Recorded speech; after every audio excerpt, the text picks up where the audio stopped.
Bienvenidos a LFM Opinión. Hoy nuevamente está con nosotros nuestro gran amigo Víctor Mota. Él es un jurista, consulto, un hombre de carrera, del servicio, del servicio de carrera judicial.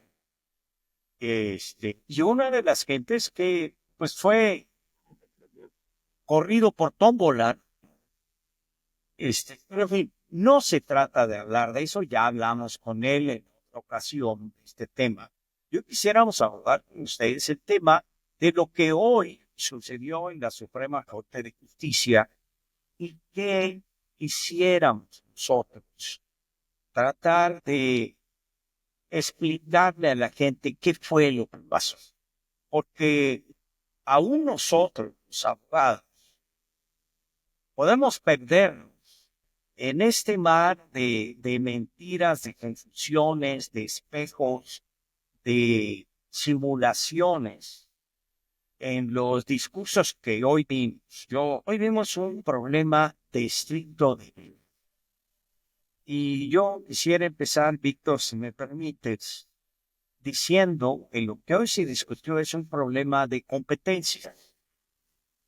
¿Qué es la competencia? Bueno, tú eres competente para conocer aquello que la ley te faculta para conocer. Sí. Voy a poner un ejemplo muy absurdo. Tú no puedes ser un juez de lo familiar y resolver un asunto penal o fiscal. Tú no puedes ser un juez laboral y meterte en un asunto electoral. Y lo que hoy se discutió en la Corte, en una manera muy sencilla de ponerlo, era si el Tribunal Electoral del Poder Judicial de la Federación tiene competencia en materia de amparo. Así de sencillo. Si lo tiene, bien, y hasta dónde. Y si no lo tiene, pues ¿qué quiere decir eso? Entonces, el problema era o es de competencia. Tiene competencia en el Tribunal Electoral del Poder Judicial de la Federación para resolver en materia de una suspensión de amparo o no. Y aquí quiero poner un ejemplo y ahí me voy a parar, mi querido Víctor, si me lo permite. Cuando yo estaba escuchando estas argumentaciones que estoy en contra, de repente me vino un déjà vu, porque ahora resulta que si tú alegas seguridad nacional, pues ya no puedes pedir ninguna explicación, ni transparencia, ni licitaciones, bueno, no puedes pedir ni siquiera información, ¿no? Porque es seguridad nacional. Y entonces dijeron, todo es seguridad nacional y por lo tanto, pues ya no vamos a licitar, ya no vamos a transparentar, no vamos a rendir cuentas, no podemos decirte nada porque todo es seguridad nacional. Y pareciera que llegaron a ser un símil de la seguridad nacional con lo electoral. Y entonces, bueno, no te metas porque es electoral y el Tribunal Electoral del Poder Judicial de la Federación es la última instancia y ya dijo que aquí no te metas. Y lo que vimos hoy, y lo dijeron los ministros con toda claridad, es que la reforma judicial no es eminentemente y 100% electoral. Tiene partes electorales, tiene partes laborales, tiene partes de derechos humanos, tiene muchas otras aristas que no necesariamente son laborales, perdón, que no necesariamente son electorales y que lo que tendría que hacerse sería un desbroce para ver qué es electoral y qué no es electoral, pero que el tribunal electoral del Poder Judicial de la Federación, incluso en aquellas materias que sean 100% electorales, no tiene atribuciones, no tiene competencia para dejar sin efectos una suspensión. Una suspensión que es una medida cautelar dentro de un juicio de amparo que puede ser combatida dentro del juicio de amparo. Voy a regresar al ejemplo que estaba poniendo. Tú estás en un juicio familiar, ¿no? Y de repente el juez familiar empieza a resolver un asunto fiscal y empieza a decirle al juez fiscal que no se meta en este asunto porque es familiar, cuando en realidad pues, cada quien debiera en su materia seguir los procedimientos con los recursos que cada uno de las materias, laboral, fiscal, electoral, te da para defender o para combatir. Y aquí lo que hicieron fue mezclar todo con lo electoral para que nadie se pudiera meter en lo que es la reforma. Entonces yo creo que lo primero que tendríamos que hacer es desbrozar qué es en materia de la reforma judicial electoral y qué no lo es.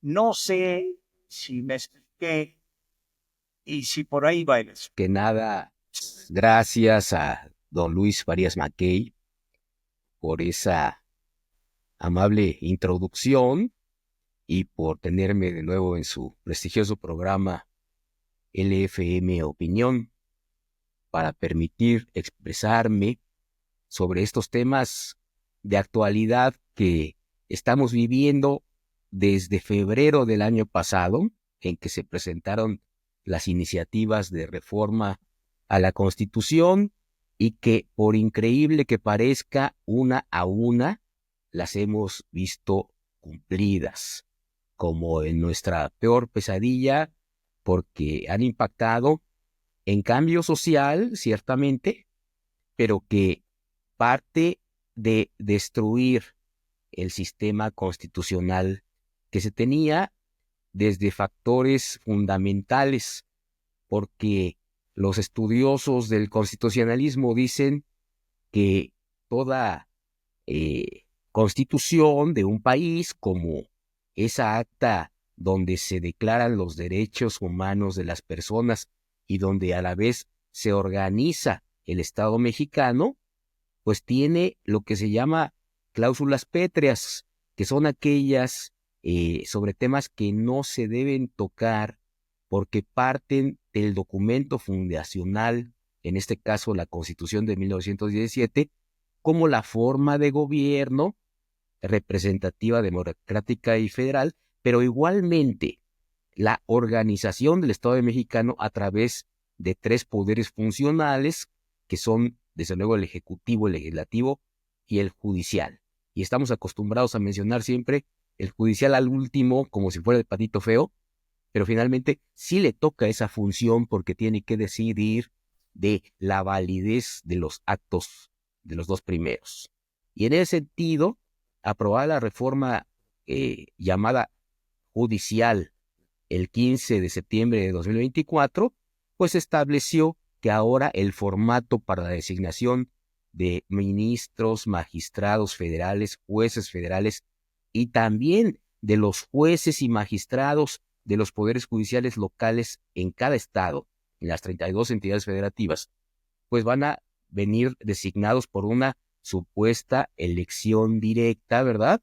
Pero que ya sabemos y hemos visto que no es tan directa porque primero ya hubo una preselección por parte de los poderes en cuanto a comités de evaluación que recibieron todas las postulaciones que los ciudadanos interesados en participar por estos cargos hicieron, y a partir de eso, bueno, ellos deciden entre quiénes podemos decidir, ¿sí? Y parte de la aplicación práctica de este entramado ya establecido en la Constitución, ya aceptado como texto constitucional, pues es lo que da origen al conflicto que se presentó entre el Tribunal Electoral y los juzgados de distrito,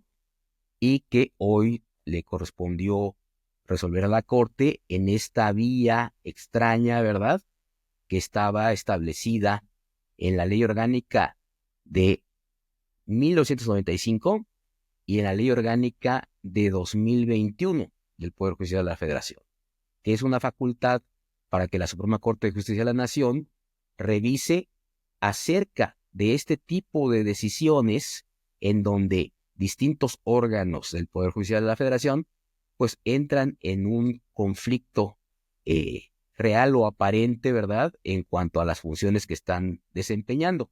Y es que precisamente con motivo de este procedimiento de elección extraordinaria de los jueces en México, se dio lugar a que las personas que se sintieron afectadas porque fueron desplazadas de los cargos, ¿verdad?, que adquirimos con motivo de las reglas anteriores, ¿verdad?, con una carrera judicial, con exámenes de oposición, pues a partir de allí, protegidos por garantías constitucionales, como la irretroactividad de la ley y como la inamovilidad judicial estando ratificados, pues fuimos barridos, fuimos pelotitas, ¿verdad?, que rodamos por el suelo, y para ocupar los cargos que no eran vacantes, pues entonces viene la elección. Pero muchas de las personas desplazadas promovieron estos juicios de amparo, confiando en la fortaleza de esta noble institución. Y el juicio de amparo tiene un instrumento colateral, que es una medida de carácter provisional para mantener las cosas en el estado en que se encuentran mientras se da oportunidad de resolver el fondo del juicio de amparo. Y son las suspensiones. Ahora, este es un amparo contra autoridades del Poder Ejecutivo y del Poder Legislativo y algunas del propio Poder Judicial, como el Consejo de la Judicatura, que también está creando estos comités de evaluación y también está afectando con la terminación de los efectos de los nombramientos de los jueces, y que tiene un impacto en el proyecto de vida de quienes ocupábamos esos cargos, como el derecho a ejercer la función y desde luego prestaciones de carácter económico, ¿verdad?, para nuestra supervivencia, porque recuerda que existían limitantes en cuanto a poder realizar otro tipo de actividad. Pero concedidas esas suspensiones, existen recursos en la ley de amparo, que es la ley que establece el procedimiento de cómo inicia un juicio de amparo indirecto contra autoridades administrativas y legislativas, y que establece la medida precautoria de la suspensión del acto reclamado. Entonces, para que no se prive del cargo a una jueza de distrito y para que no deje de percibir su remuneración, que desde luego es su sustento de vida personal y familiar, y para que no se asigne a otra persona a ocupar ese mismo puesto con motivo de lo que resulte en la elección, y muchos otros actos reclamados, muy variados. Entonces, existe un recurso de queja que procede de acuerdo al artículo 97 de la Ley de Amparo ante un tribunal colegiado de circuito que tiene la facultad de revisarle al juez de distrito. Sin embargo, sin hacer valer ese tipo de impugnación procesal, en este caso, las autoridades administrativas motu proprio, es decir, de propia autoridad, decidieron y declararon públicamente que no les obligaban estas suspensiones. Es muy importante porque en los años de México independiente, que son 204 años, ¿verdad? Como un país que se rige por la ley, pues no hemos tenido este tipo de manifestaciones de desobediencia de las autoridades que deben poner el ejemplo de obrar acorde a la ley. Y siendo parte en esos juicios de amparo indirecto, tenían a su disposición los recursos. Sin embargo, se optó por una vía política, por una vía de hecho, en donde, ostentando un poder incontrolable derivado de la supermayoría asignada, y una vez más hablando de los 36 millones de votos que políticamente consideran que les dan una representación omnímoda y un dominio de la verdad, pues tomaron la decisión y así lo publicaron y así lo manifestaron en todos los medios, de que esas suspensiones de los jueces del distrito eran inválidas y no tenían que obedecerse y no lo iban a hacer. Sin embargo, la decisión de un juez, la decisión de un juez es válida porque está dictada en el juicio de amparo. Y la suspensión tiene esa posibilidad de paralizar el acto para preservar la materia del juicio. Entonces, si no se está de acuerdo, el recurso, pero no la vía de hecho, que aunque sea una situación política, pues solamente implica pues el manifestar una posición totalitaria y de falta de respeto a las instituciones del Estado mexicano. Perdón, Luis. Si me permites, para aclararle a nuestro público, ¿no? El amparo es una institución que defiende al individuo contra la autoridad. Cualquier autoridad, sea quien sea, presidente, Congreso, juez, secretario de Estado, gobernador, cualquier autoridad que haga en el ejercicio de sus funciones algo que pueda violentar los derechos constitucionales del individuo, puede ser recurrida por la vía de amparo. Ahora bien, mientras se resuelve el amparo, pudiese ser que se quede sin materia el amparo, que resulta pues, que ya la autoridad ya te pasó por encima de tu propiedad, tiró tu casa y tiró una carretera por encima de tu casa. Y cuando el juez de amparo diga, no, pues no debiste de haberle afectado la propiedad al señor, pues si ya está hecha la carretera donde antes estaba la casa, ya no hay materia, porque ya es irrecuperable. Y para evitar que eso suceda, existe una medida cautelar que se llama la suspensión. Por mientras veo si estás o no violando los derechos de este señor, no toques la propiedad. Ahora, el Estado, la autoridad, puede recurrir esa suspensión y demostrar que no está haciendo una violación. Esa es la vía para combatir una suspensión. Ese es el amparo, y el amparo protege al individuo contra la autoridad. ¿Contra qué autoridad? Contra toda autoridad. Si ahora vienen y nos dicen, no, aquí no cabe el amparo, quiere decir que nos están privando a los individuos, cualquier individuo que esté en el territorio nacional, de su derecho a la justicia. No. Entonces, no puede haber nada que esté ajeno a la justicia. Ese sería el primer punto. El segundo punto es el que tú dices.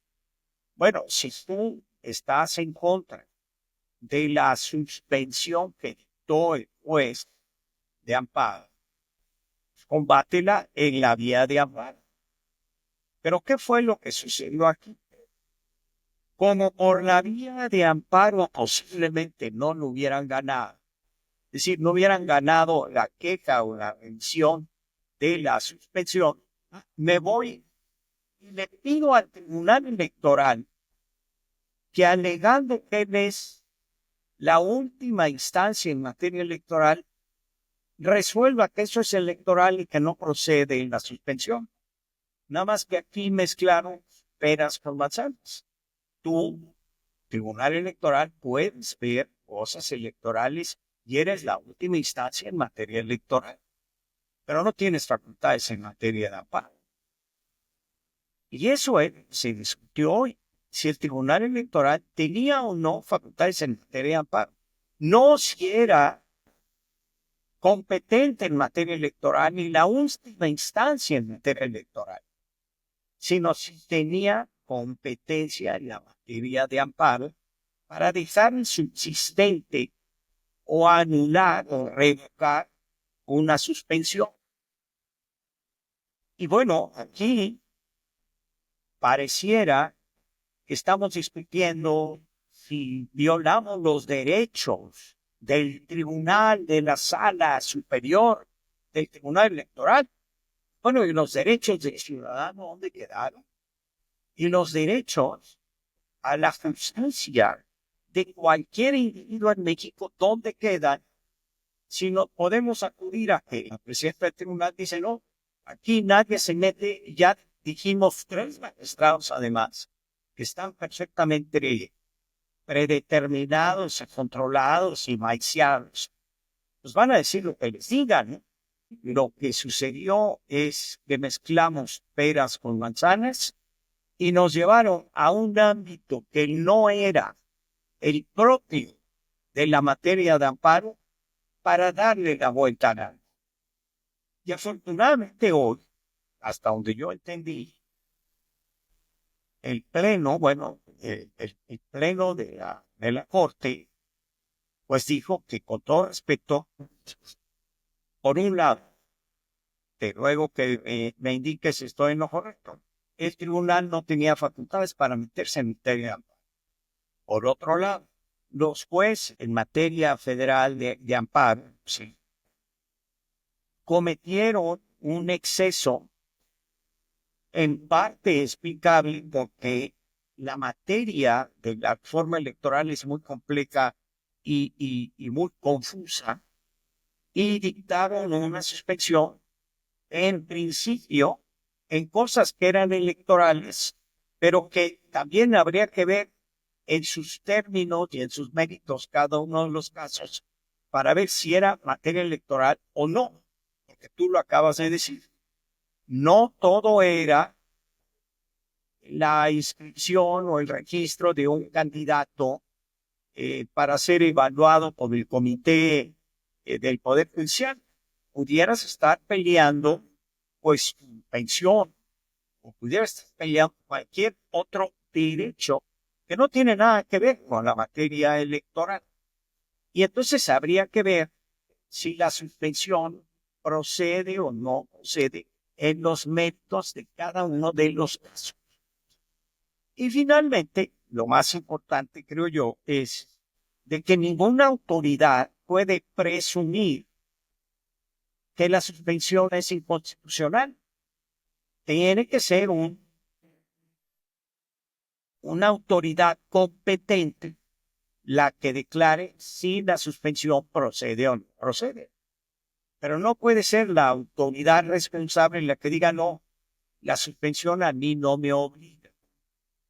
No sé si mujeres.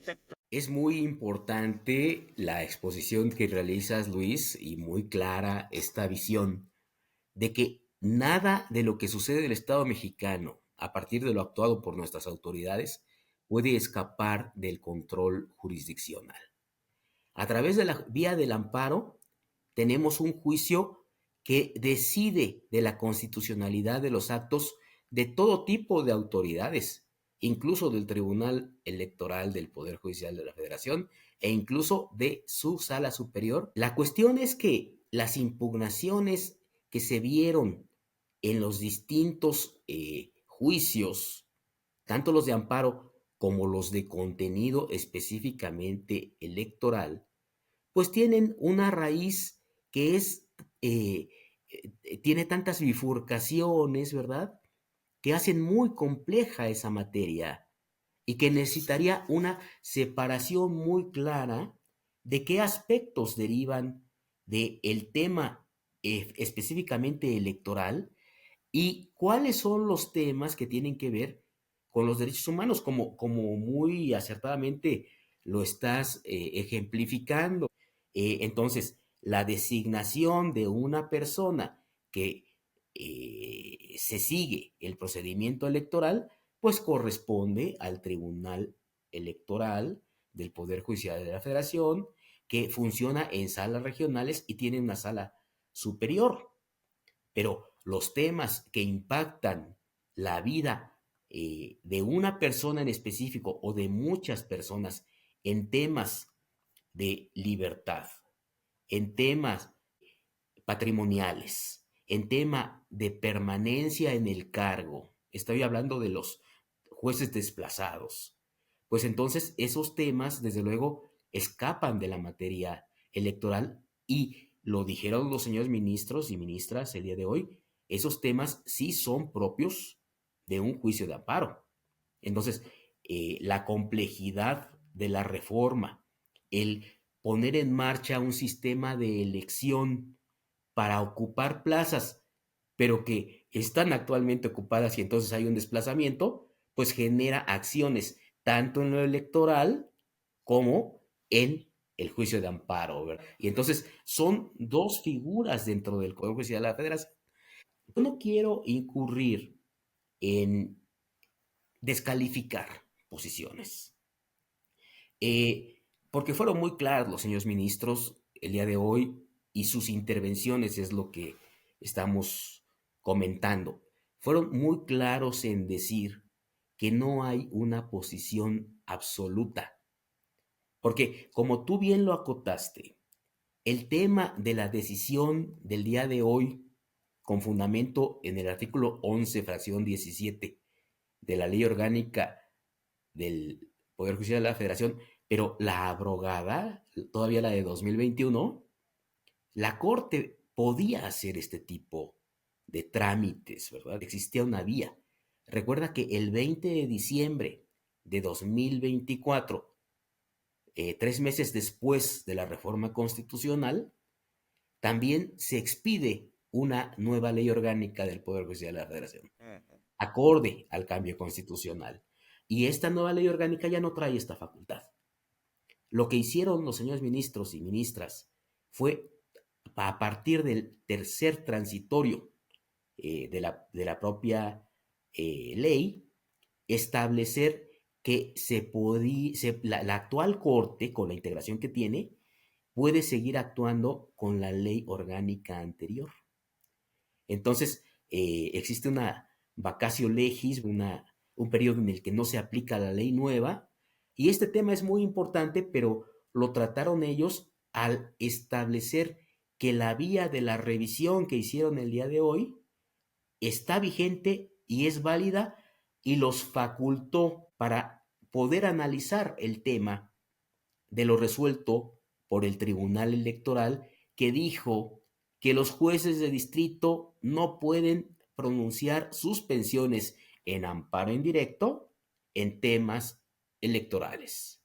Y esta es una verdad, pero es una verdad a medias. Es una verdad en cuanto a que si tuviéramos una lectura muy clara del tema electoral en los numerosos amparos que están promovidos en todos los estados de la República, si todo fuera electoral, pues la demanda sería improcedente. Y para eso recordemos que la propia Corte resolvió en pleno el día 5 de noviembre de 2024 una acción de inconstitucionalidad, la 64 de 2024, donde claramente estableció que no procede el amparo en materia electoral. Entonces, en esa materia ya se nos vedó a los ciudadanos de la posibilidad de la vía de protección de los derechos humanos. En una resolución controversial, sin embargo, producto de la legal actuación del órgano cúpula del sistema constitucional mexicano de carácter jurisdiccional, que es la Suprema Corte. Entonces, bajo esa premisa, sí, si los amparos y las suspensiones allí dictadas fueran solamente e invariablemente de carácter electoral, la decisión de la Sala Superior del Electoral es válida. Entonces, como diría Baruch Spinoza, nadie equivocado y nadie con razón. Si pudiéramos desmembrar, pudiéramos hacer una separación de juicios para distinguir acto electoral improcedente el amparo, y si no hay figura principal de amparo, tampoco hay figura accesoria de suspensión. Y tomar los actos que no son electoral, que tienen que ver con protección de derechos humanos, procedente el amparo. Y Una la de las suspensión, ideas, en y desde principio, luego en principio, analizaríamos la suspensión, ujú, ¿sí? No, ujú, no sería tampoco un en automático. supuesto automático, ¿verdad? Pero lo dijo uno de los señores ministros, ¿por qué no ejercemos una facultad de atracción para, en vez de que los juicios de amparo estén regados en muchos juzgados de distrito en todo el país, los concentremos y los resolvamos aquí en la Suprema Corte de Justicia de la Nación? O resolvamos todas las suspensiones en materia de un recurso de queja, ¿verdad? Eh, y desde luego se podría dar una solución, pues, para todo el país, ¿verdad? Y la solución fácil, volvemos, Luis, pues si los amparos son improcedentes, pues entonces las suspensiones son inválidas. Y lo dijeron varias ministras y ministros. Solamente que el tema es tan complejo, los actos reclamados son múltiples, incluso los quejosos y las autoridades que intervienen son tan variadas, como el propio Instituto Nacional Electoral, que pide la definición de qué hacer, cumplo o no cumplo, ¿sí? Y la organización de jueces y magistrados, la JUFED, ¿sí? Si tiene facultades, si tiene interés jurídico para promover un amparo en representación de sus agremiados, de si puede intervenir en esta vía que resolvió la Corte. La naturaleza de las personas juzgadoras que son desplazadas, si vienen en defensa del cargo o vienen por sus derechos, pues también como trabajadores. Y eso tú me lo esbozaste hace unos momentos y tienes toda la razón. Entonces, estamos hablando de una complejidad que requiere el análisis uno a uno de los actos reclamados, y eso el amparo indirecto lo permite, ¿sí? Para decir, este tiene naturaleza electoral, pues entonces el amparo es procedente y la suspensión es inválida. Este no tiene naturaleza electoral, entonces el amparo sí es procedente y la suspensión tiene que seguir surtiendo efectos hasta que se resuelva en definitiva sobre el derecho humano controvertido. Es correcto. Ahora, estamos en un momento de gran confusión porque pareciera que hemos parado en cabeza derecha. Y eso es lo que a mí me preocupa, porque el argumento es si eres de aquí o eres de allá, si eres de los malos o eres de los buenos. Y cualquier juzgador te puede decir, tú eres un juzgador de carrera. Bueno, lo fuiste. Nada Y lo más seguirás haciendo, defendiéndolo. sí, y lo seguirás haciendo toda tu vida, está en tu ADN.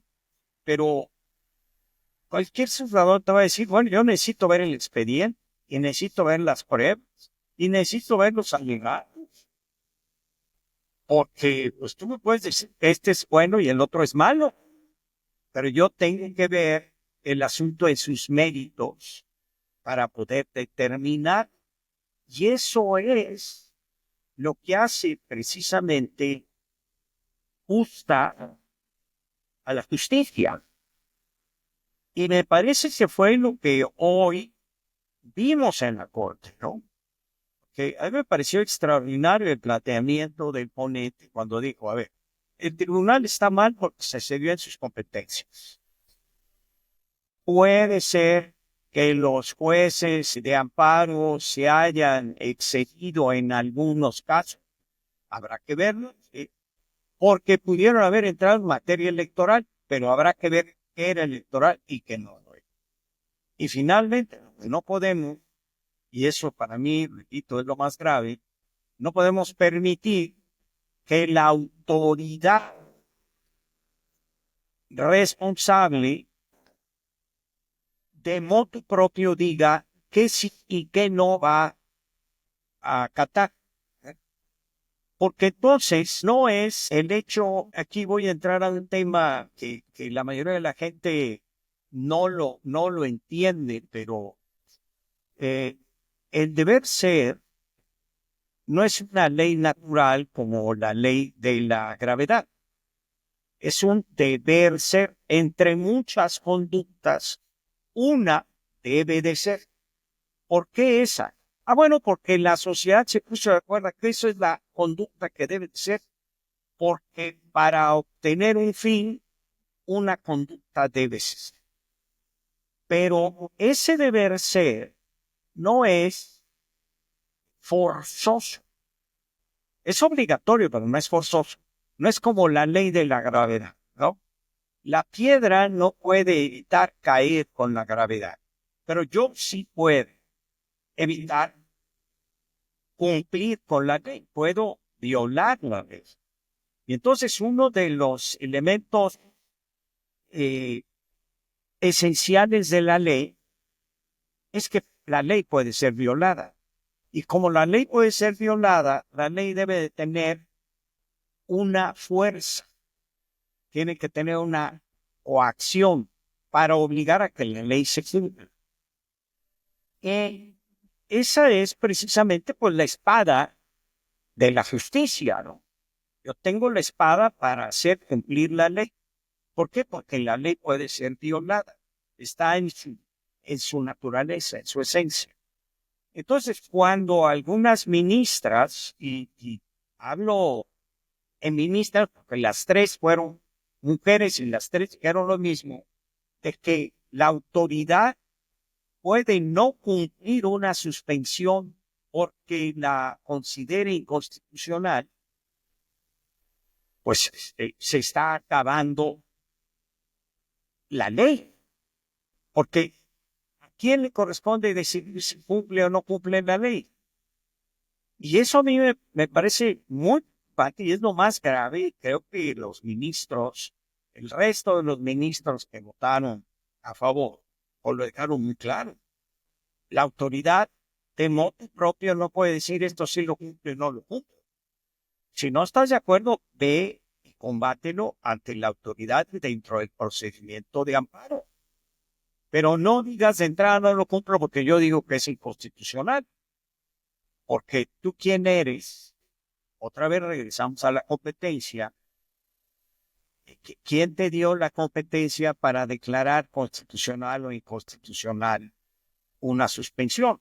Muy interesante el planteamiento nuevamente, Luis, y tocas un aspecto humano en el desenvolvimiento de las señoras y señores ministros.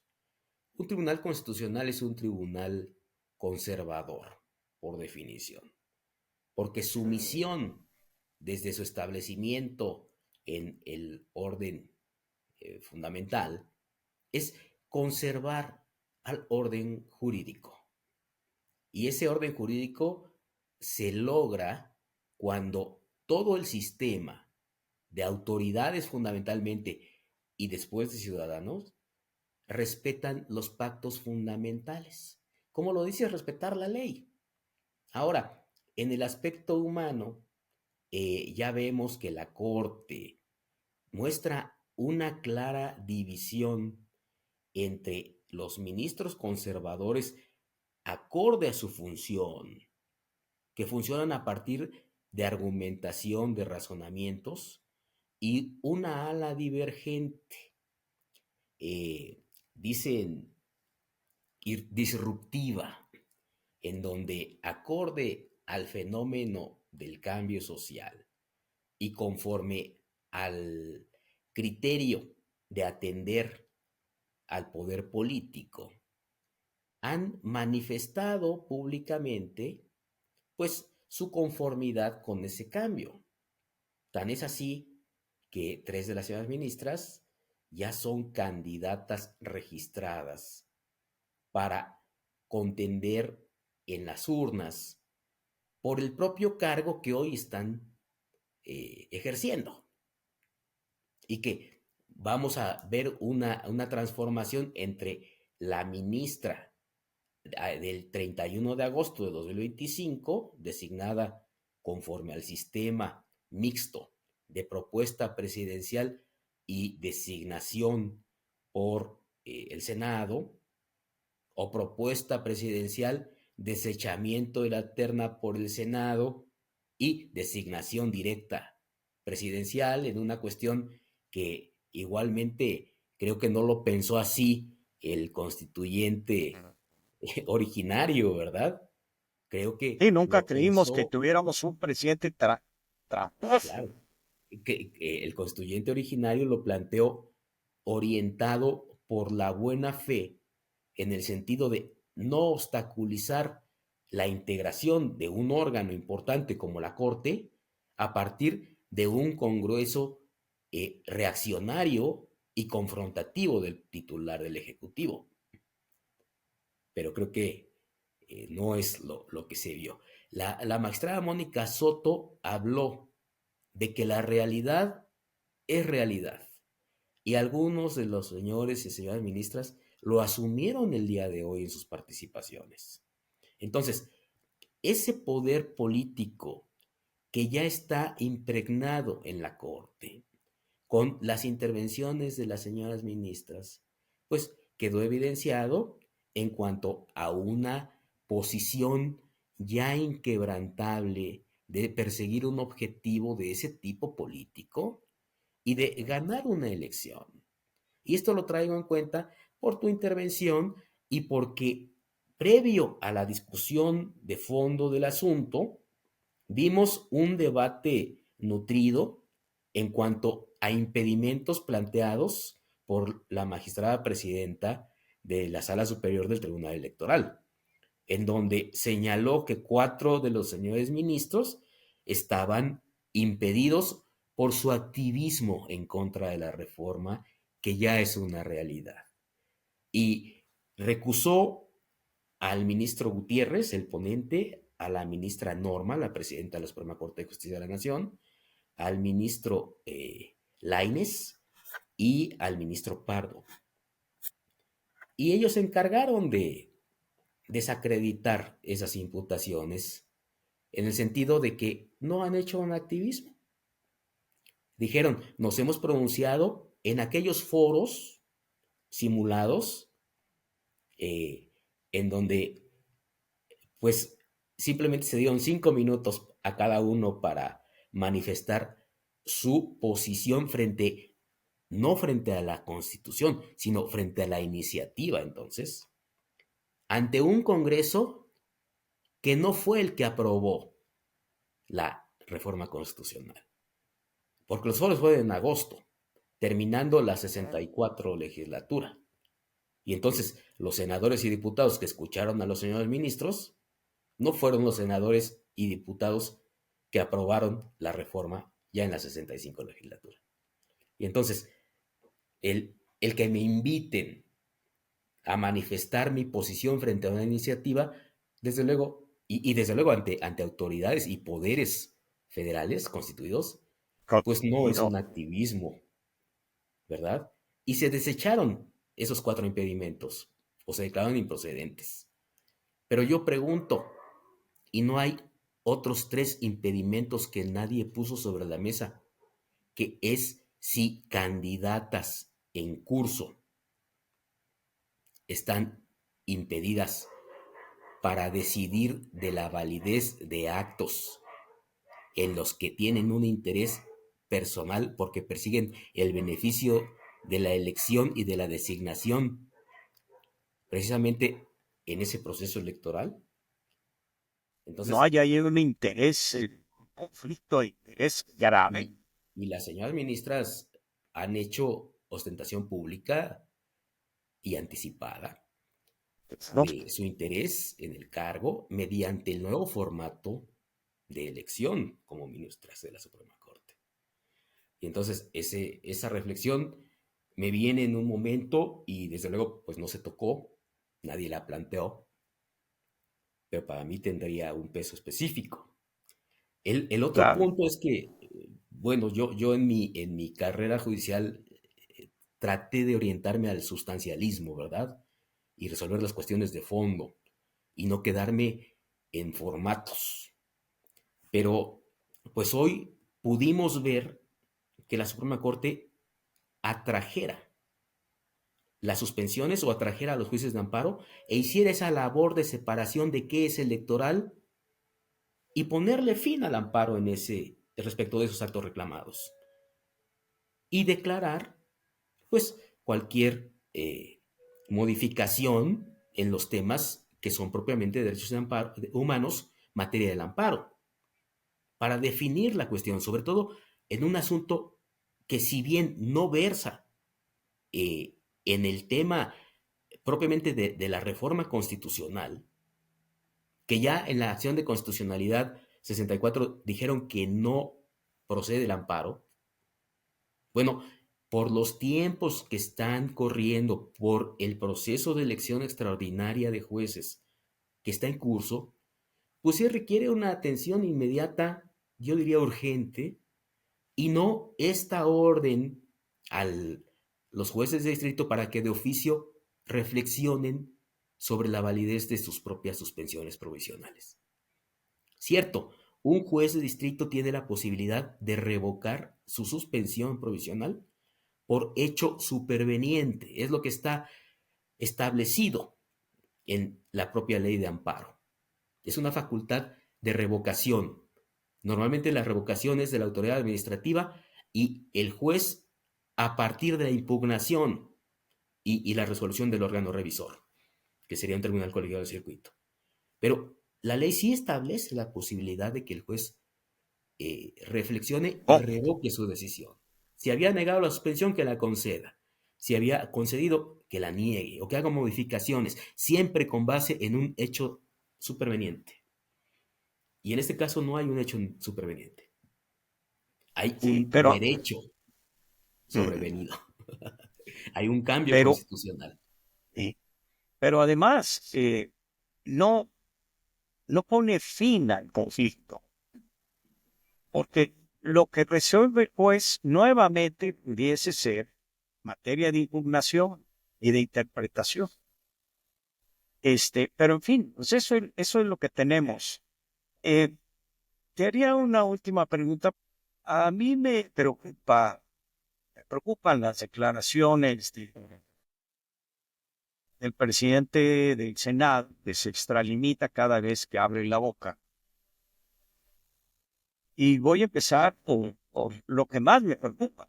Si vamos a entrar en una renegociación del Tratado de Libre Comercio, y ya me imagino al gobierno mexicano negociando en la mesa tripartita los asuntos de gran especialización y envergadura del Tratado de Libre Comercio, y el señor Noroña reventando con sus declaraciones diarias cualquier acuerdo, cualquier negociación que se esté planteando.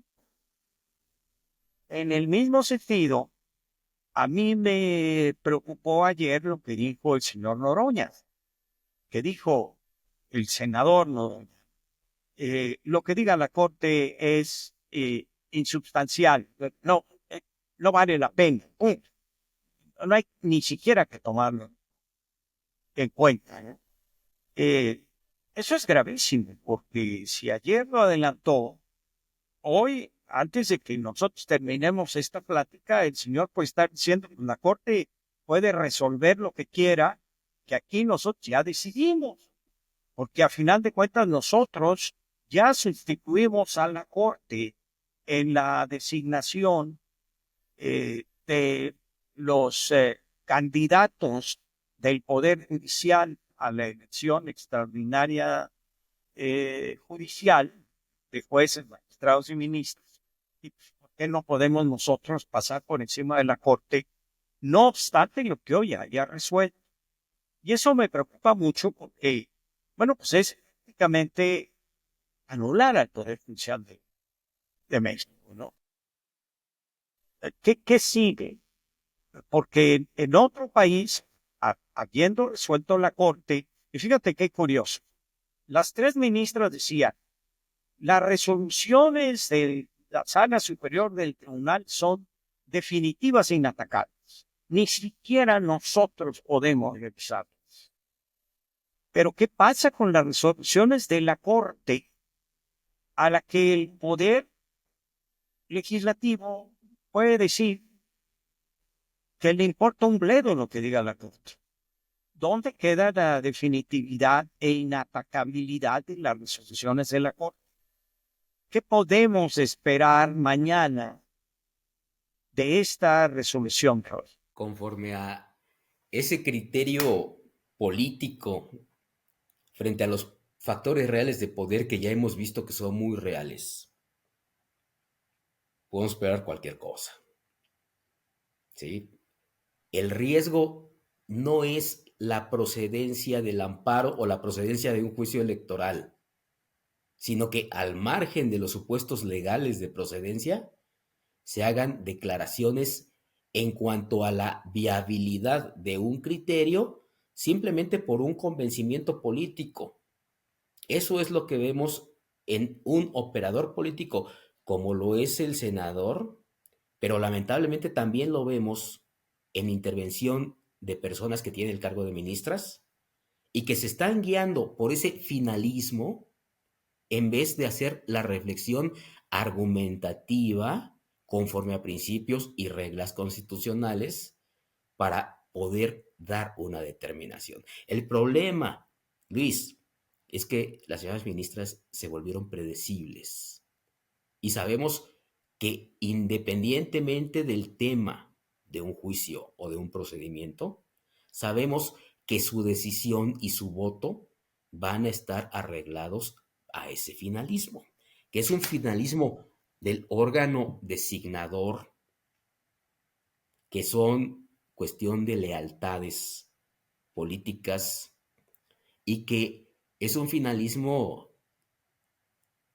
claramente orientado por un beneficio de la participación en el modelo actual de designación de ministros.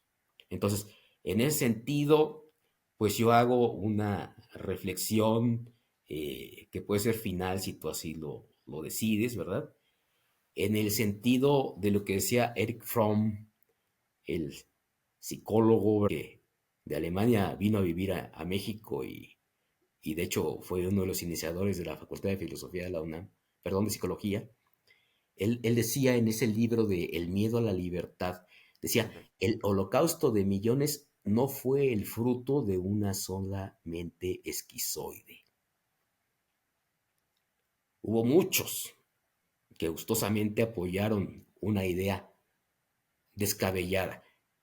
Y lo estamos viviendo contra toda doctrina constitucional, contra esas cláusulas pétreas que los padres constituyentes originarios pensaron que era el formato inmutable de nuestra República Mexicana, pero que ya cambió. Y lo que tenemos hoy, sea una constitución o sea lo que sea, pues finalmente es una regla que se tiene que cumplir. Yo ahí me pregunto, como Paul Václavic, el autor, ¿es real la realidad Y la respuesta es que en estos temas del constitucionalismo mexicano, sí. Cualquier cosa que proponga una iniciativa constitucional, y tenemos las iniciativas ahora de Infonavit y tenemos muchas otras, cualquiera que proponga el Ejecutivo o la presidenta titular del Ejecutivo será aprobada sin cambiar una sola coma. Y a partir de ello será texto constitucional, aplicable, inmutable, real. Y enfrentamos lo que bien nos dices, la responsabilidad internacional, porque el TEMEC, Tratado de Libre Comercio entre México, Estados Unidos y Canadá, establece el compromiso de los estados firmantes de tener jueces independientes seleccionados objetivamente.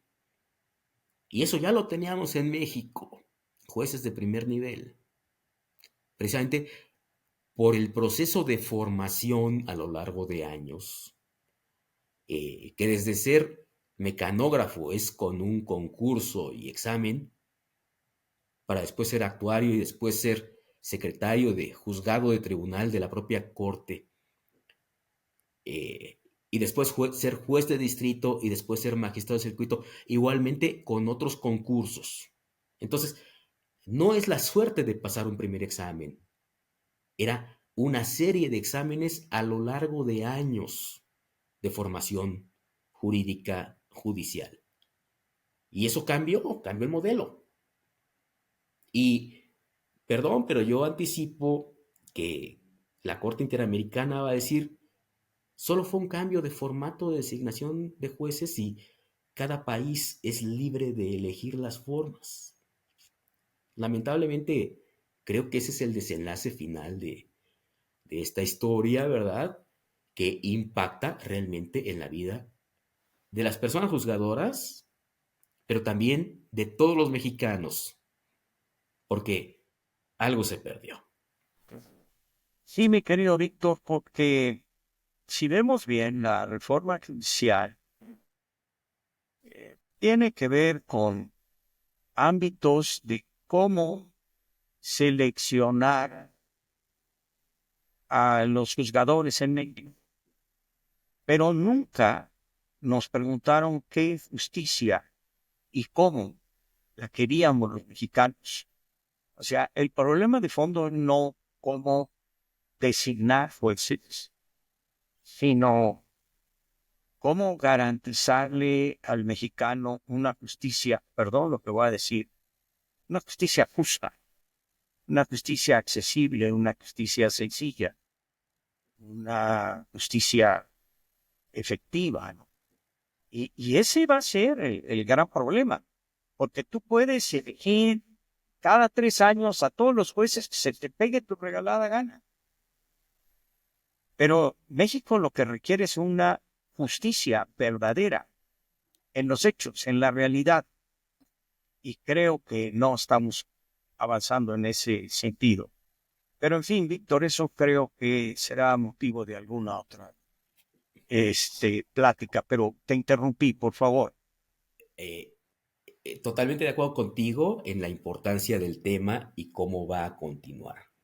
Lo vamos a seguir viendo día tras día hasta la elección, hasta la entrada en funciones de las personas electas y muchos años durante su ejercicio. Oye, algo que me sorprendió, Víctor, perdón, pero Sí, sí. me sorprendió muchísimo y estuve muy atento. Todos los ministros hablaban, solamente 3 leían La y, estructura y de ponencia. difícilmente, y difícilmente podían leer. Ujú. Me llamó mucho la atención. Ojalá eso lo considere la ciudadanía en el momento de marcar las boletas, ¿verdad? Que sea un pensamiento original de las mentes más destacadas en el alto tribunal y no la lectura de notas preparadas, ¿verdad?, por un equipo de trabajo, de secretarios, estoy cuenta, de asesores. Eh, Quería darte este punto que me parece muy relevante. La sentencia del electoral que se analizó el día de hoy tiene un punto resolutivo de dar vista al Ministerio Público de la Federación por la responsabilidad probablemente constitutiva de delito de uno de los jueces de distrito que dictaron las suspensiones. Y ese tema no se tocó. Ahora, como la decisión fue en cierto grado salomónica en el sentido de decir, fue legal resolver la improcedencia de suspensión en electoral, fue ilegal no resolverla en lo que no es electoral, hablábamos de eso a inicio del programa, pues entonces la resolución sigue siendo subsistente. Y en ese sentido, subsiste precisamente en el tema electoral. Entonces, el juez de distrito que recibió las demandas de amparo indirecto, pretendidamente, en términos de la resolución de hoy, debió advertir la improcedencia de los amparos en los temas estrictamente electorales y desechar la demanda in limine desde su origen por esos actos.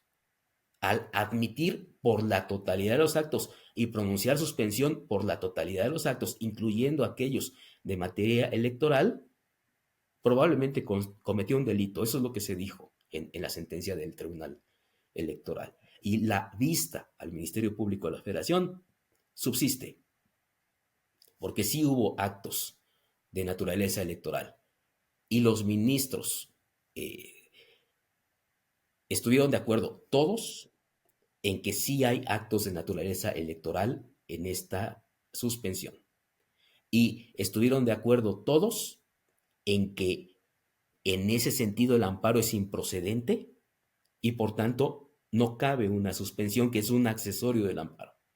Y entonces, si en ese sentido va a la vista al Ministerio Público, pues entonces, aun cuando todavía no hay un tribunal de disciplina judicial que entrará en funciones el 1 de septiembre de 2025, pues ya vemos un supuesto en que un juez de distrito es imputado de responsabilidad penal con motivo de una decisión de carácter judicial que no ha sido recurrida en términos de la ley de la materia, de la ley de amparo, que es el recurso de queja. Sí. Porque además, ahí sí habría la otra vertiente. Por otro lado, la propia Corte dice, tú, Sala Superior del Tribunal Electoral, te excediste en tu competencia. Y en parte del exceso de tu competencia fue tratar de anular o revocar las suspensiones y como consecuencia también el darle vista al Ministerio Público. Pero entre que son peras, son manzanas, estamos viendo ya un poder autoritario que nos está pintando un futuro ominoso para todos los mexicanos. Y parte de la complejidad del asunto es que estamos viendo una manifestación del derecho vivo, Luis. El derecho vivo tiene que ver con el orden lógico y cronológico de los actos. Significa que si el juez de distrito admitió estas demandas de amparo indirecto cuando no se había reformado la Constitución para poder establecer con claridad que no procede el amparo en materia electoral y que no procede una suspensión con efectos generales, pues entonces su actuación tendrá, ojalá, que ser considerada en ese marco jurídico de aquel momento, ¿sí? Y no conforme a la regla actual en que todos decimos, hay texto expreso en la Constitución, pero esa reforma a la Constitución vino primeros días de noviembre, porque lo aprobaron iniciativa, discusión, aprobación en las dos cámaras y modificación del texto constitucional precisamente antes del 5 de noviembre que la Corte iba a resolver esa histórica y fatídica controversia constitucional 64 de 2024. Entonces, si ya venían concedidas unas suspensiones, ¿verdad? Cuando no era tan claro el orden constitucional con esa... Sí, bueno, la propia Corte no se había pronunciado y podía haber ahí algún conflicto de relación. A mí me pareció finalmente muy interesante lo que dijo la ministra Farhad, ¿no? De que el constituyente debió de haberle dado tiempo suficiente a esta reforma para que estas prisas no nos estén atropellando. Creo, creo que es un punto que habrá también que abordar, porque las reformas no se hacen de un día para otro. Lo puedes hacer en un mes y ya en un mes imponer la tabla, ¿no? Y estamos viendo las consecuencias. Pero en fin, mi querido Víctor, ya nos hemos extendido demasiado. Te aprecio muchísimo. Ojalá a nuestros amigos les sirva este ejercicio de tratar de dar luz a lo que está pasando hoy en México. Porque, como decía Tocqueville, ¿no? En su Democracia en América, caminamos en tinieblas, el pasado ya no alumbra el futuro. Y con esto terminamos. Te doy las gracias, Víctor. Como siempre, muchas gracias por estar con nosotros y a ustedes por acompañarnos en LFM Opinión en este y su programa de Pláticas con Luis. Muchas Te aprecio gracias. mucho, Luis, y te agradezco la oportunidad. Al contrario, gracias.